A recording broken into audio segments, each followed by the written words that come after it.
we are now going to move on to a wonderful scholar who has written a wonderful book called Shakespeare's Drama of Exile, which I highly, highly recommend.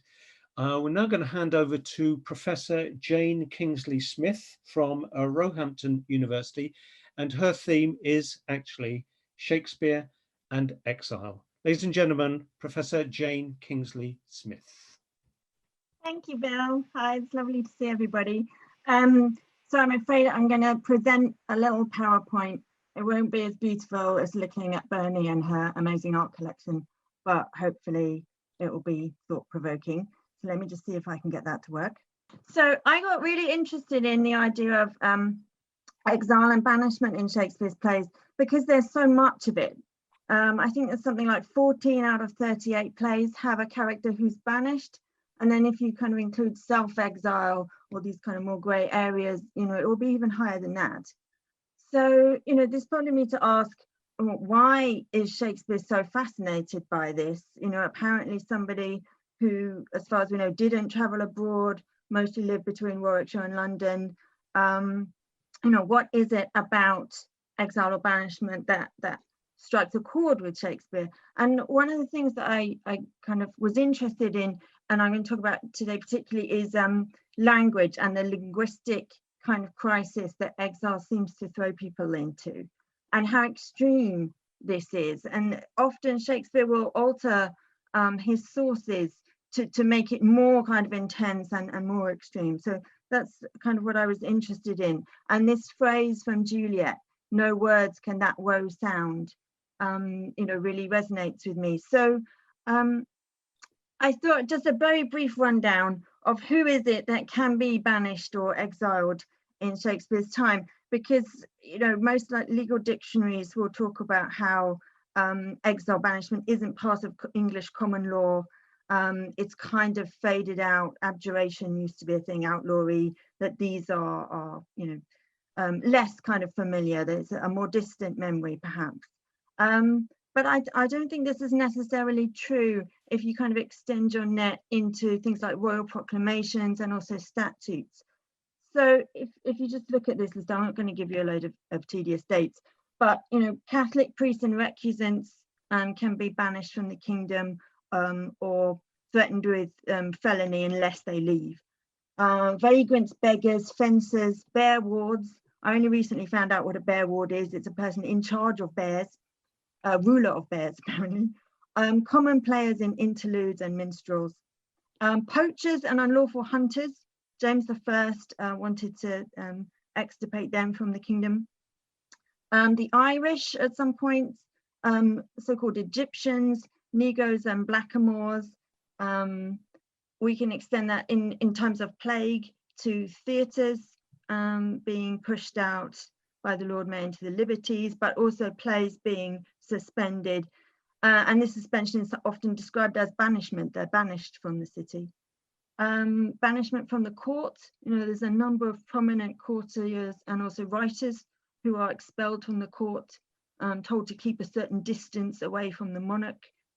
And then there's obviously all the literary precedents that Shakespeare will be familiar with, you know, all the Roman exiles, you know, Aeneas, Odysseus, Dante, you know, so there's a huge wealth of material potentially for Shakespeare to draw on. And I was interested to think about how these exiles are framed in Shakespeare's own time, what people say about them. So there's just a couple of quotations here.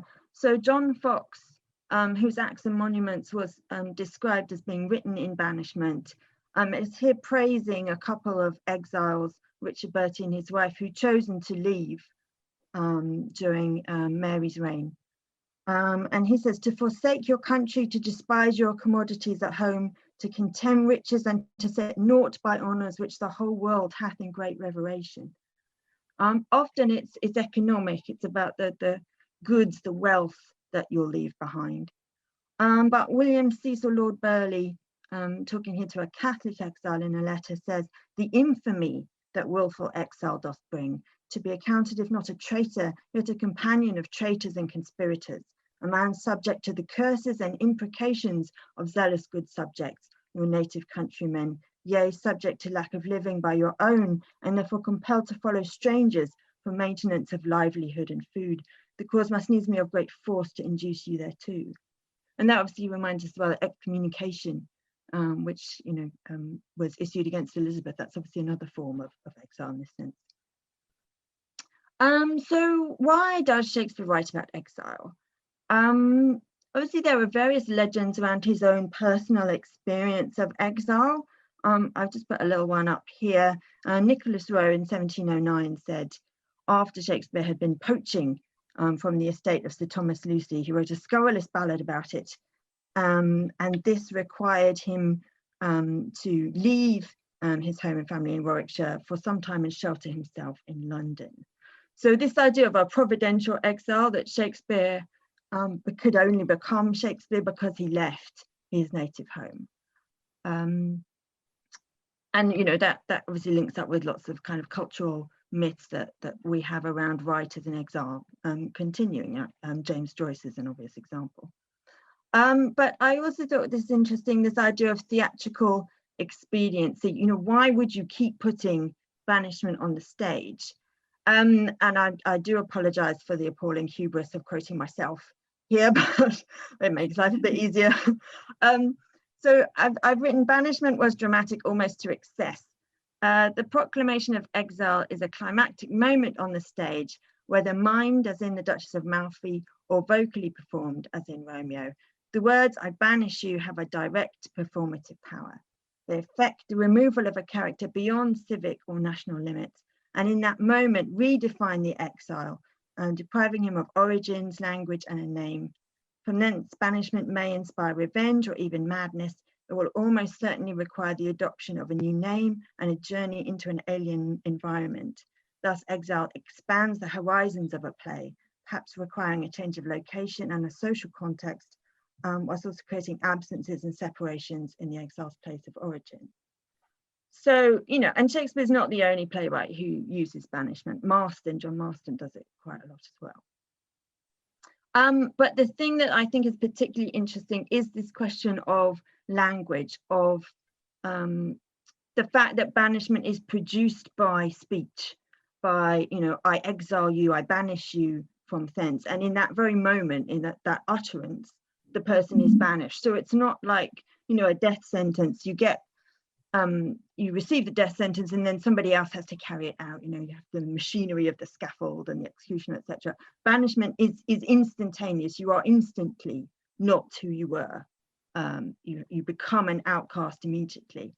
And I wanted to plot this in the book about how various characters' language changes when they're exiled.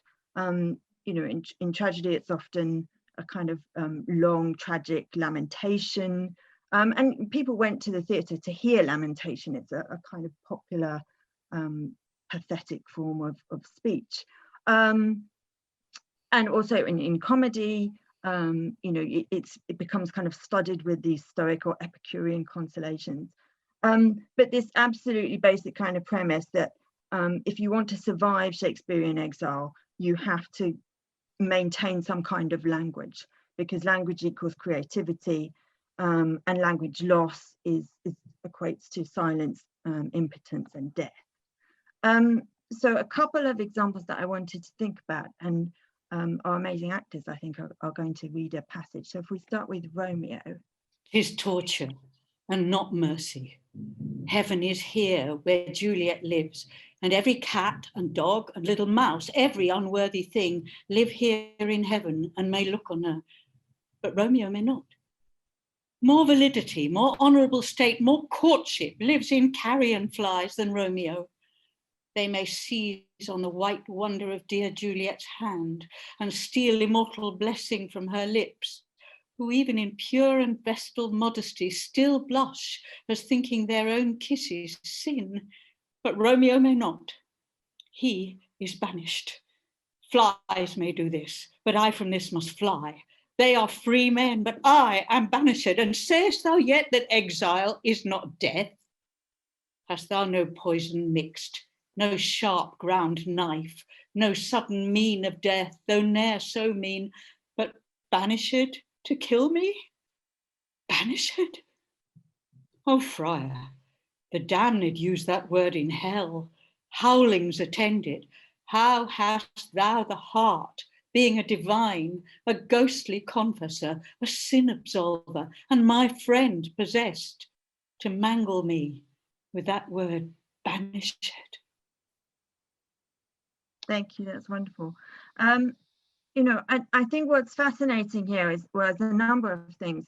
Partly some of this speech is often cut because certainly earlier films of Romeo and Juliet used to feel that this was just a bit embarrassing and a bit excessive, and why is Romeo groveling on the ground in this appalling fashion?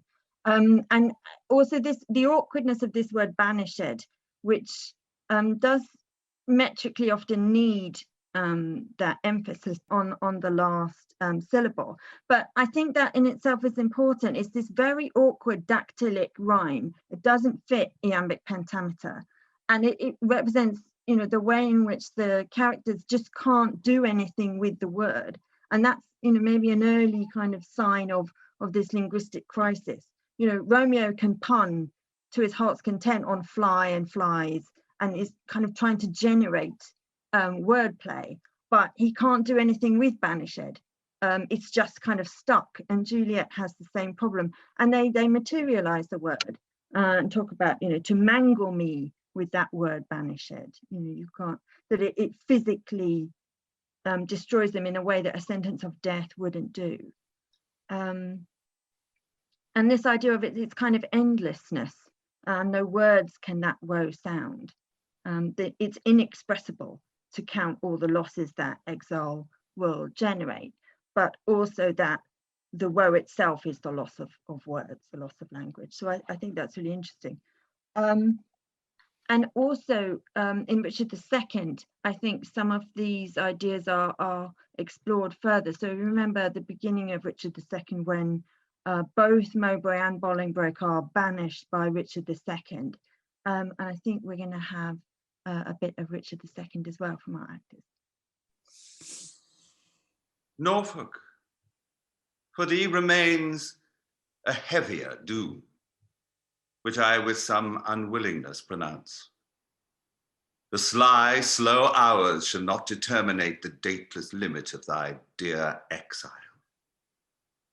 The hopeless word of never to return breathe I against thee, upon pain of life. A heavy sentence, my most sovereign liege, and all unlooked for from your highness' mouth. A dearer merit, not so deep a maim, as to be cast forth in the common air, have I deserved at your highness' hands. The language I have learned these 40 years, my native English now I must forego. And now my tongue's use is to me no more than an unstringed viol or a harp, or like a cunning instrument cased up, or being open, put into his hands that knows no touch to tune the harmony. Within my mouth you have enjailed my tongue, doubly portcullised with my teeth and lips, and dull, unfeeling, barren ignorance is made my jailer to attend on me.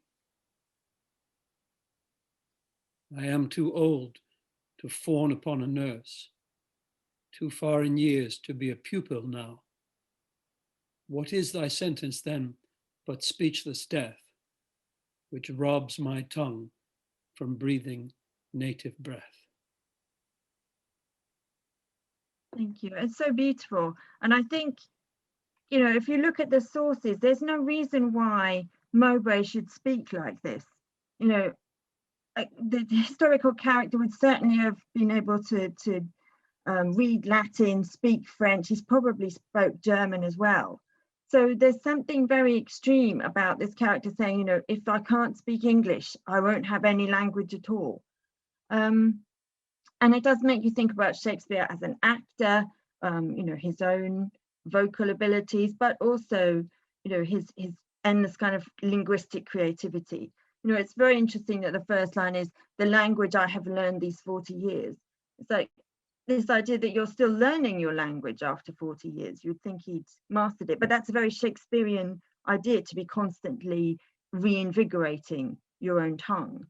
And obviously this speech is coming from the kind of nationalistic discourse of the 1590s and very self-conscious efforts to make English of higher kind of cultural status. You know, this idea that some people felt it was a kind of mishmash of different European borrowing words, and this idea that it should have epic kind of status, so, you know, Spenser can write the Fairy Queen in it, that kind of thing. But also the associations of language with class, you know, with esteem, with beauty, with all the kind of courtly arts, you know, is also very much what Mowbray seems to be getting at. But again, this idea of speechless death, that banishment condemns you to speechlessness, and that's pretty much the same as being dead. You know, that's a very extreme view, but it's an idea that Shakespeare kind of keeps reverting back to. And I think we could go on and talk about The Tempest, where I think some of this is happening with Prospero as well. This whole question of your civility, your humanity, you know, that Prospero trying to kind of teach Caliban language is almost his way out of exile. He has to prove his own linguistic abilities through Caliban. It's very interesting.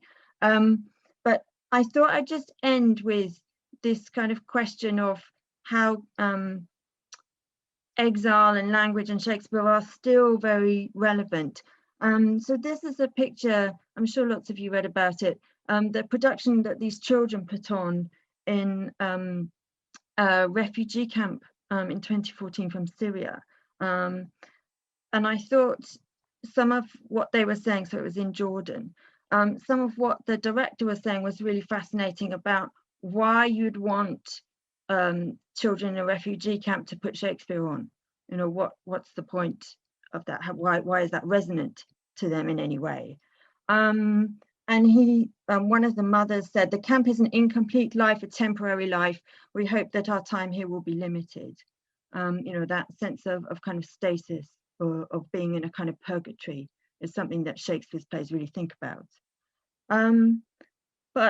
And obviously the kind of status of performing Shakespeare. I did this because I wanted to show that these children are not worthless and they aren't condemned to stay in the fringes of society. But I thought what also was very interesting was what the director Noir Bulbul said about creativity. He said, as well as learning to act, it was important that this experience was also one of personal development for the children. Many of them offered to fashion their own costumes or accessories, like their crowns and swords. And I let them, because I wanted them to know that from the moment that they really wanted to create something, that thing becomes possible. So there's just this whole idea of connecting with the themes of exile in a Shakespeare play, but also the kind of profoundly humanizing, kind of elevating experience of putting on a play and speaking these words. You know, I just thought that was very interesting. So anyway, I will stop there. If anyone has any questions, I'd be more than happy to answer. Well, thank you very much for that, Jane. That's very interesting, and I thought the last couple of slides there were very, very pertinent and very interesting. A question did come in. It was kind of answered, but let me read you this question and the answer and ask if you've got any more to say about it. It was a question from Andrea McAllister, and she writes, Jane, do you think Shakespeare drew inspiration for Ovid, who was banished to Thomas? And Roger Strittmatter has responded, see the parody of its exile in As You Like It 3:3. You got anything to add to that, Jane? Yeah, absolutely, Andrew. That's brilliant observation. Yeah, I actually had a slide on Ovid, but I cut it out because I thought it was a bit long. But yes, I mean, there seem very clearly echoes of Ovid's Tristia in that Richard II speech. And Ovid is the go-to poetic exile for Shakespeare's period. You know, he gets banished in Ben Jonson's Poetaster. And you have that interesting contradiction of him kind of spewing out huge amounts of work during exile, but constantly complaining about how his name is lost, how his tongue has become barbarous, how he can't write. So yeah, he's really important. Yeah, thank you for that. Okay, well, thanks very much for that. Now, Jane, believe me, I'm not trying to put you on the spot here at all. And if you afterwards, if you've got time and go back through the chat, you will see that the comments are all very, very supportive, and the whole tone is lovely. There's a couple of questions about the Shakespeare authorship question and your view on it, as it were. And the last question that's come in is how one relates the topic of exile to the authorship question. And of course, lots of people will have different views on that. But I just wonder if you had, now again, if you don't feel comfortable answering this, you don't have to answer it, but just what your general view on how this theme relates to the authorship question, or just general thoughts on the authorship question at all. Yeah, I mean, I'm aware of you know, a fair bit of work which says this, you know, this obsession with this theme might indicate another author or identity for Shakespeare. You know, I read some material about John Florio, that maybe he wrote the plays, and you know, he's from an exiled Italian family. A.D. Rake talks about Christopher Marlowe. I mean, I tend to believe that Shakespeare is the poet from Stratford, but I can see why this kind of recurrent turn to this topic and the kind of intensity with which he writes it would point in those directions. So I'm going to be very tactful, but and say that, yeah, I get it. I see why you would argue that. Let me ask you then, I mean, this doesn't come up in the questions, but just as you're speaking there, it makes me think about a lot of the analysis now, computer analysis of Shakespeare's plays, that's been going on over the last 4 years, has thrown a lot of the plays into confusion, I suppose, around the authorship. Does your particular interest here in the drama of Exile, does it relate to that in any way? Has it in any way had an impact upon the way you think about, or have been thinking about, the plays that you've been focusing on? I'm not sure that any of the plays that I've been focusing on are particularly affected by that. I mean, in many ways, I'm quite excited about, you know, the plays that we are adding to the canon. You know, the new Oxford Shakespeare. You know, now we've got definitely Edward III, Arden of Faversham. You know, I'm quite happy with this idea of Shakespeare collaborating with different colleagues. You know, certainly a lot at the beginning of his career. You know, it seems likely that there are plays from the 1580s that we've lost. You know, this doesn't kind of damage my idea of who Shakespeare is or what he is. Yeah, I mean, I think Titus Andronicus is one of the places where I suppose I get a bit unstuck, not in terms of banishment, but generally in teaching, because I love to teach the first scene of Titus Andronicus because I think it's amazing, and then I have to go and probably Shakespeare didn't write it. So you know, but generally I try to embrace this. Great. Okay, Jane. Well, listen, thank you so much for your presentation. Thanks for taking the time to cover this really fascinating theme. And yeah, well, it was really, really interesting. So a big thanks to you. Say hi to the baby. I wish she's asleep, but I will wake her up and say hi. do. Yeah, I'm a dad, bye. So I know that will be fine. Yeah. If you want to stay, please do. If you want to get involved back into the chat and the Q&A and respond, it's entirely up to you, but feel free. Okay. Thanks so much. Thank you. Thank you so much, Professor Jane Kingsley-Smith. Thank you. Bye.